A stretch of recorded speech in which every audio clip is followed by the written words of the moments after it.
Hello, welcome to Draw Tip Tuesday.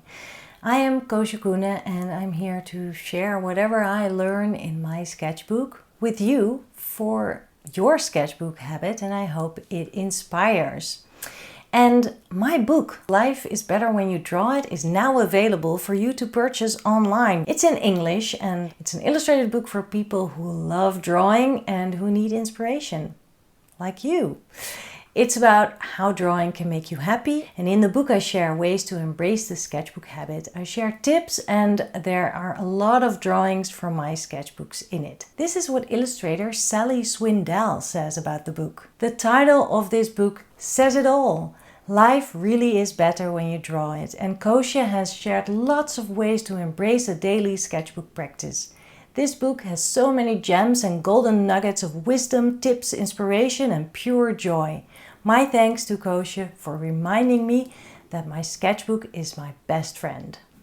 Link to buy a copy is below the video. I'm taking the month of August off, but I have selected a few great videos for you that I will republish during the month of August. I often get questions about the art materials that I use, so in today's video I'll show you what's inside my pencil case. Today I want to talk about tools because I get a lot of questions about my materials. And let me tell you one thing. I will show you my favorite materials, but these are not pens that everyone should have. There's no such thing as a magical pen or a magical pencil or that one pen that will make you mastering the art of drawing, you know. It's really very personal. Every hand, every artist, every individual has a different taste and a different style, and your tools, the tools that you pick, will fit those best. And of course you need to try stuff, but don't run out to the store and buy everything that I show you here because it may not be for you.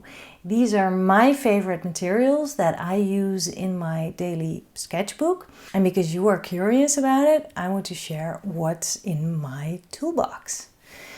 Okay, let's start.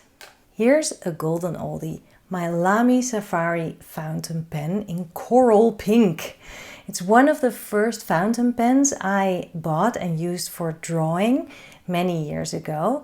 I used to work with fine liners mostly, and I needed some more of a flowing ink kind of feeling, and that's what a fountain pen really gives me.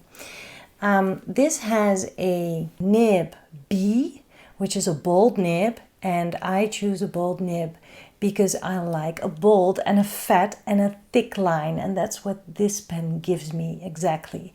I also have Lamy Safari pens with a medium nib. That works for me too, but the fine nib already is too scratchy for me. But I know other artists who use extra fine nibs and won't use anything else. So there you can already see what a difference there is in preference. The Lamy Safari pen, I bought it because it is affordable, it feels safe, it doesn't feel too precious to draw with it, and you can buy them in different colors, which is really fun. So for example, I also have one in red and one in blue, and I put red and blue ink in those, which can be very handy if you want to have a whole range of colors of ink to use. Speaking of ink, I use a waterproof ink in my pens so that I can combine it with watercolors or any other wet media. And this is the ink that I use. Black carbon ink from the brand Platinum. It's waterproof and I use it to fill my fountain pens with. I use a converter for my fountain pens. For every of my fountain pens I use converters. You can buy them separately from your pen, and basically it's an ink cartridge that you can refill over and over again, which is really handy. I think I am in love forever with this pen. It's a fountain pen with a Fude nib or a calligraphy nib.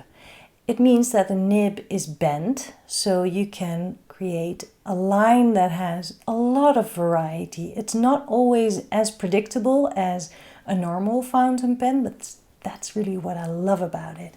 As I said, I like a bold line, but you can also create a really thin line with this, and combining that with that flow of ink that comes out of it, it just makes me really, really happy.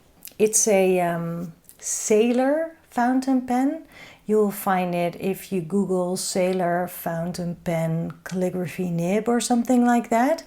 But you will most likely find this model, which is exactly the same. It has a 55-degree angle nib. The color is different and the handle is a little bit longer. Some people prefer it because it feels a little bit more like a brush.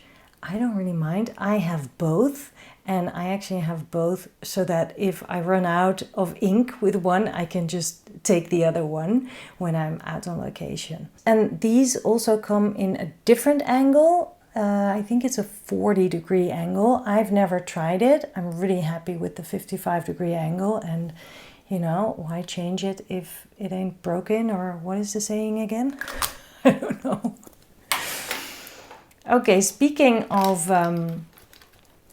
fat lines and variety of line, this pen, I love this pen so much. It's a Pentel pocket brush pen, and it's basically also a fountain pen, but with a brush. Also, it comes with cartridges. You buy the cartridges separately. The ink that comes with it is also waterproof, which is great because you can combine it again with any wet media. You have a little bit less control, or actually a lot less control over your line, because basically you're drawing with a brush. But that's very, very exciting to me. I also know people who fill the cartridge with different colors of ink, so you can have a whole set of brushes with ink. Or you can use gray ink, for example, in the cartridge, and then use it for shadows or something like that. I've never done that, but yeah, why not? Okay, so I combine all of those inky things from the ink department that I've just shown you. I combine it with watercolors very often. And this is the set that I have now. It has a thumb ring. I used to have a very tiny set of watercolors, which was really, really great. I still have it, and I use it when I want to keep a very minimal pencil case with me. But I felt the need for a little bit bigger wells and also more space to mix. And this does that really well for me. It still fits into a pencil case fairly easily. And I fill it with watercolor paint from tubes from the brand Daniel Smith. Again, nothing you should run off to the store for, because whatever watercolors you use right now, you chose them for a reason. Keep on using them and play. With these watercolors, I use a water brush. The handle is filled with water. I have to refill it. When you squeeze the handle, then the brush fills with water, see? And then you can dip it into your paint, mix your color, start painting. It's really handy. I also do like a real brush. It's really different than the plasticky feel of this brush. This is really great for location, but I cannot deny that working with a real brush actually feels so much better. With watercolors, it soaks up your pigments better. You can paint bigger surfaces, so that's something to consider. This is a Da Vinci brush, Petit Gris Pur, number 10.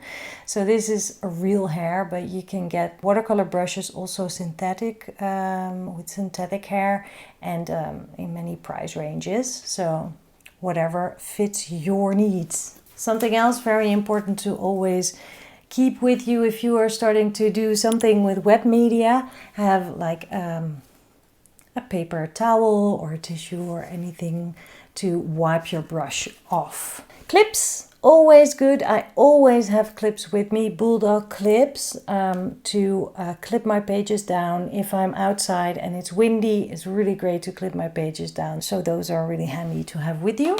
Other stuff that I always have at hand, I like drawing with a dark black colored pencil. This is a Faber-Castell one, and these are Caran d'Ache Luminance pencils, a pink one and a blue one. I like combining them, but I can also use them individually. And colored pencils, you can combine them with watercolors. So you can put watercolor on top, or you can put them on top of watercolor when it's dried. It's all very exciting.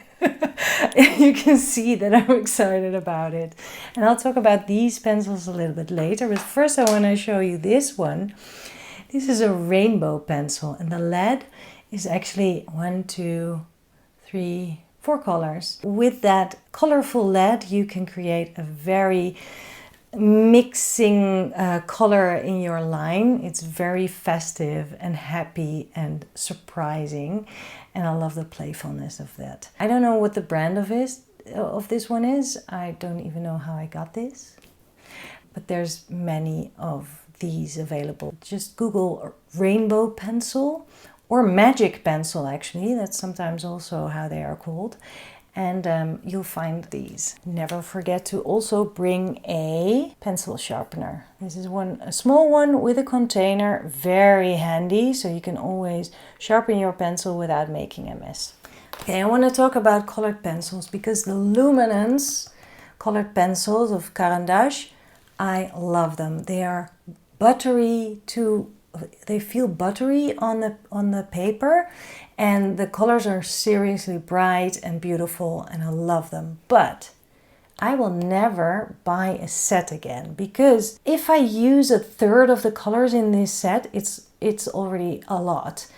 Always when you buy a set, it seems such a great investment and a very cool present to yourself, but you will end up not using a lot of the pencils and a lot of the colors that are in there, and then use up the ones that are your favorites, and then you're ending up with like a half-hearted set. I don't know. Also, because they are in a box, I am very precious about them, so I'd rather just, take them out of the box and put them in a pencil case, and then I just really use them because that's what they are for. But I think you get it, what I mean, like being precious about something because it's in such a nice box, and it's a set, so it should be in, in color range and everything.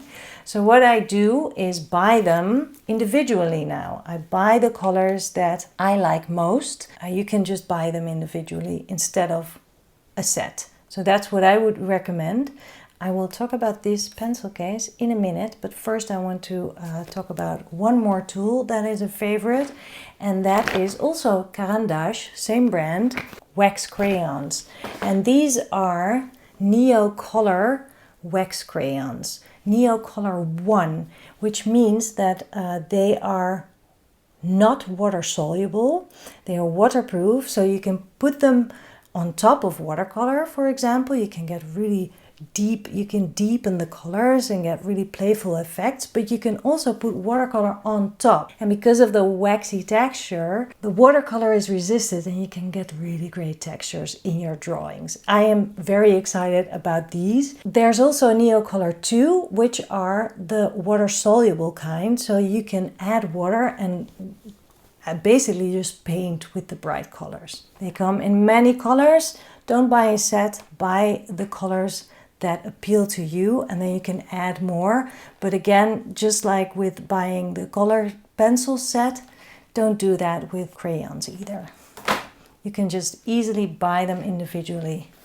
Okay, pencil cases. I know many of us are obsessed about pencil cases. Well, this is a pencil case that a friend of mine bought me and sent me. I love the color and its happiness. And this is from the brand Delta. And as you can see, if it's open, you can just put it on the table and it's like a cup that has all your pencils or your pens in it. But you can easily shift it and close it. and then put it in your bag. It's ideal for location drawing. This is the same principle. This is from the brand Neocrits, and it folds down, the top folds down, and then you can put it on the table like that, and it stands there as a cup full of pencils or pens or whatever you have. So these are my favorite tools. I shared it with you just because you asked. So there you have it. I hope this is inspiring. Don't forget to subscribe to my channel, and don't forget to get a copy of my book. Link is below the video. See you next week. Bye.